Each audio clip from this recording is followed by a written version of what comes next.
Hello, long time no see. The last time I posted a video was like over a year ago. I posted all the things I learned from my first year of school, and now it's been a couple months since I finished my second year of school. So over a year has gone by since I posted my last video. So a lot has happened. I'll put some pictures right here to show kind of like some of the things that have happened over the last year.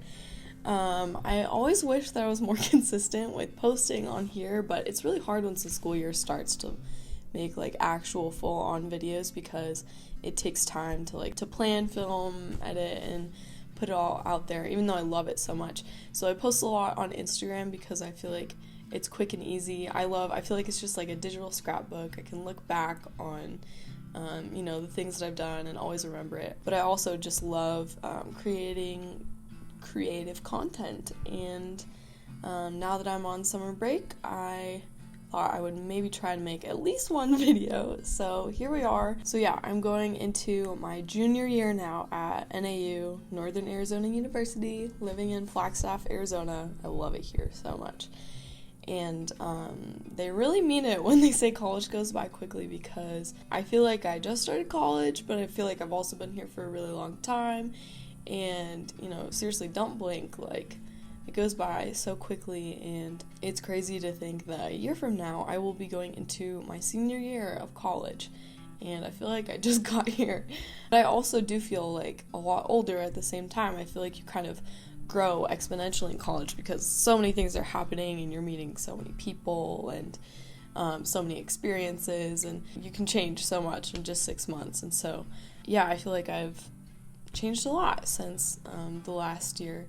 Also, I just moved into this new little apartment. I'm going to be living here with two other really good friends, and they're not moved in yet. I was the first one to move in, so we're still kind of decorating, but that's something really exciting. This is like my first big girl apartment. It's like my own place. So the other day, me and my friend decided really last minute that we wanted to go camping at this lake really close to where we live. And so we packed up really quickly, brought all our stuff there. We got to see the sunset, we got to talk. It was really good. And then we slept under the stars. She had her hammock, I had my tent, and kind of had it like unzipped. And yeah, we got to sleep under the stars, and it was so beautiful. And then we woke up to see the sunrise, and we got to have a really, really nice quiet time where we just got to like read and journal and pray for a really long time. And so I was reading in the good old Bible, and I was reading in Luke chapter 15. So in this chapter in the Bible, there are 3 parables, which are basically stories that Jesus used to teach a point. And before this story that I want to talk about, there are like 2 other stories that you can go and like read on your own, Luke chapter 15. But I wanted to focus on the parable of the lost son, or the parable of the prodigal son. And maybe you've heard it before, maybe you haven't. And I feel like it was just one of those times where I've read this story a million times, but it just hit me in a different way. So I'm just going to briefly give you a summary of the story. So basically, there was this young man, and he went to his father and basically asked him for his inheritance. So basically the money that the son would inherit from the father after he died. So basically he was telling his dad, like, I don't really care if you're dead or alive, I just want what you have to give me, I just want your money. And the dad, he's just kind of, I'm sure it made him sad. He's like, okay, yeah, I guess here's your inheritance, like, I love you. I'm not dead yet, and this isn't how we usually do it, but, here it is.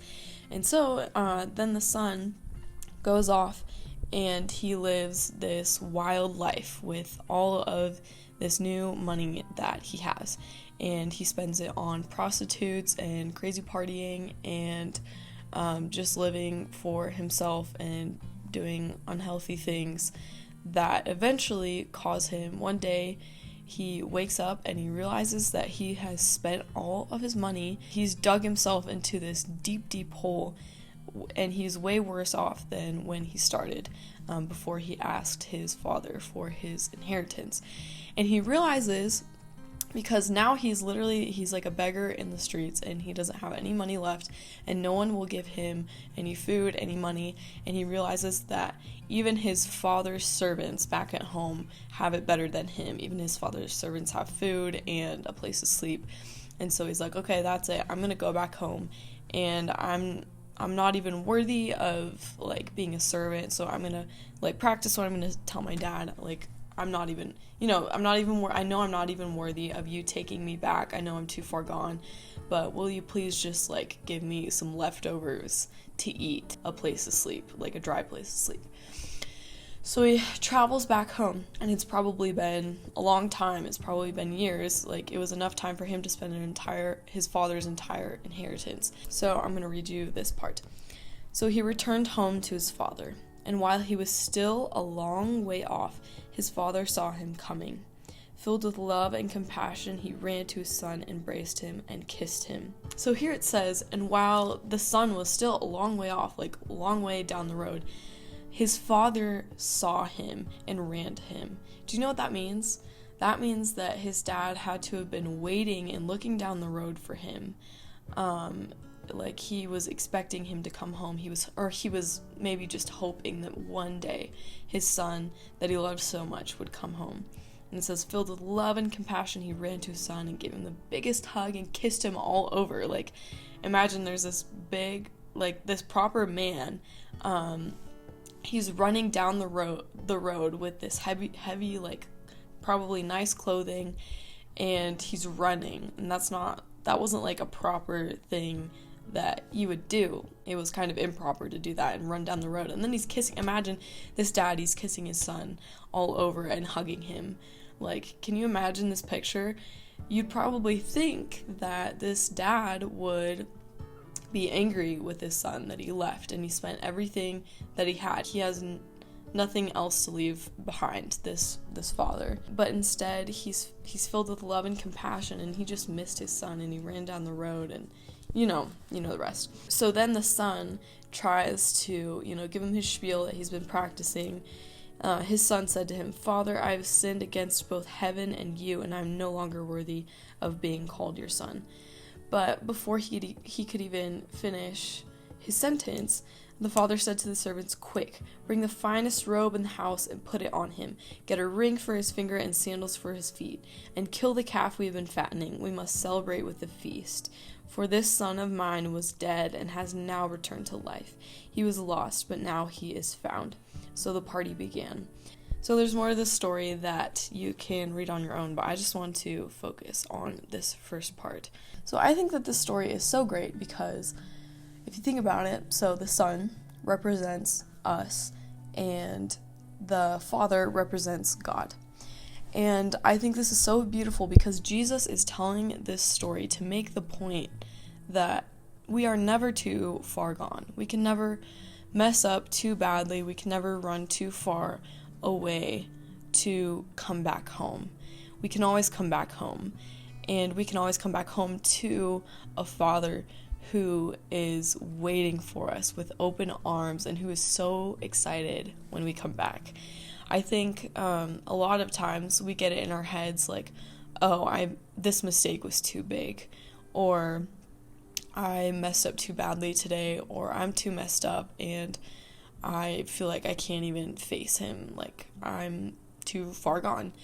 And it's just beautiful because I feel like this story shows like you don't need to fix yourself. You don't need to fix anything. You can come as you are. And he is waiting there and he's so excited for you to come back. I think a lot of times the enemy tries to make us feel guilty for the things that we've done and tell us you can't go back home. Like you've messed up too badly and it's too embarrassing, it's too bad, it's too messy, you can't go back home. He's never going to love you again. He's never going to want to look at you again. Like you're stuck here, you've been doing this for too long. And there's simply no other option. Like you're a hopeless case, you're a hopeless cause. And it's so beautiful because this story was Jesus trying to tell us like, no, I don't care what you've done. I don't care how far you've gone. I'm not mad at you that you chose to run away from me. I just missed you so much. And I'm just so excited that you are choosing to come back home. You don't need to try and fix this by yourself. You don't need to try and, fix yourself before you approach me. He's like, I want you to come to me broken because I want to do this with you. I want to pick you back up and I want to welcome you back home. There's nothing you need to do before coming back home. You can always come home. Now, I am a business marketing major, and so one of my prereqs, one of my requirements to get into the business school was this managerial accounting class. And let me tell you, it was really hard, and there was a point where I was scared that I would have to drop out because I had to pass with a C or higher. Luckily, I finished with a B, praise the Lord, but that's kind of besides the point. So something in the class that we were learning about was how to determine if a company should continue a product line or if they should discontinue it. And we were learning these different categories of different kinds of costs that, you would be accounting for. And one of the costs that we were learning about was called a sunk cost. Let me look up the definition. So a sunk cost, the actual definition, it's sometimes called a retrospective cost, refers to an investment already incurred that can't be recovered. And so a lot of times, you would think that if you're choosing to discontinue a product line, that you would look at all the investments you've made into this product line, everything that you've spent on it, all the time that you've spent on it. But all of these are actually sunk costs because it is not relevant information. And relevant information in accounting is information that looks forward. It's only related to the future. I think in our brains we think, oh, if we spent so much money to get this product line going, why would we discontinue it? If we spent all this work and all this time and all this money to get this product line going. But actually, the only relevant information is if it's looking forward to the future. Because the sunk cost has nothing to do with the future, it doesn't impact our decision-making process. And it was so interesting because I realized, I was like, oh my gosh, this is so relevant to life. Because a lot of times we'll feel like we've been stuck in this pattern for too long. We've had this bad habit for too long. We've been doing this thing for too long that we know is not good for us, and we know that maybe separates us from God. The enemy whispers in our ear oh, you've been here for too long.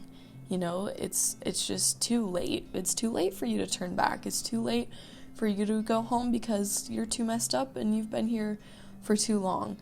But if you think about it with the view of an accounting lens, a managerial accounting lens, you realize that, yes, I've been here for a long time, but it has nothing to do with the future. I'm only looking at the past. When making decisions to go back home, to go back to your Father, to say that you're sorry, to acknowledge that that you've messed up and that you've made a mistake and that you're imperfect and that you just want to come home and that you're just tired of trying to do things on your own. You only need to look at the future. The enemy tries to make us think that any information from the past has anything to do with our future decisions, but it's so not true. You can always come home. It's never too late. The world will try to tell you that it's too late and that you've made your decision and you just need to stick it out. But the beautiful thing that I love about following Jesus is that he says it is never too late to come home. You can always turn back. I always want you. There's never a point where I think that you're too far gone. I always want you to come home. It is never too late to come home. So whether it's been your entire life where you feel like your entire life you've just messed up too badly, you're too messed up, you're a hopeless case, or if it's just one day where you're like, man, looking back on today was not a good day and I do not feel like myself and I feel like I just messed up too much today. Whether it's this grand thing or this little moment, Jesus tells us, you can always come home. I don't care what you've done. I just want you.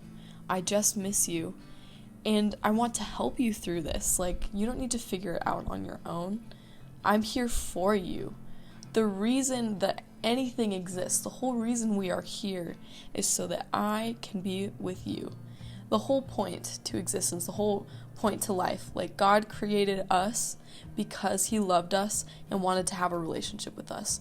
At the end of the day, the only thing that truly matters is like God wants to do life with us. He wants to have a relationship with us. At the end of the day, nothing else matters. It was just anyways, it was just so refreshing reading this yesterday morning, and I feel like I just read it in a new way. Yesterday, I feel like at the end of the day, it was just not a good day, and I saw all the ways that I messed up, and I came home and I was just like alone, and I just felt empty, and I just felt Jesus saying, hey, like, you can come home. You don't need to fix yourself in this moment. I'm with you, and let's do this together. I am for you. I will never leave you. I'm always here. You know, it's not a question of does he want us? No, are we willing to accept his invitation of having a relationship with him? It's never a question of does he want to have a relationship with us. It's always, the question is always, are we choosing to accept his invitation and step into a relationship in life with him? So anyways, that was just like really encouraging to read yesterday, and I hope this was really encouraging to you. I also found some songs that are totally related to this message. I don't know about you, but music really speaks to me, and I feel like God really speaks to me through music, and so I'm just going to include some little songs in here that you can go and listen to. But anyways, if this was encouraging at all, share this with a friend. Because this message is the real truth. This message is real life. And yeah, anyways, that's all I had to say. I hope you have a great day, and hopefully I will see you soon in another video. Okay, bye.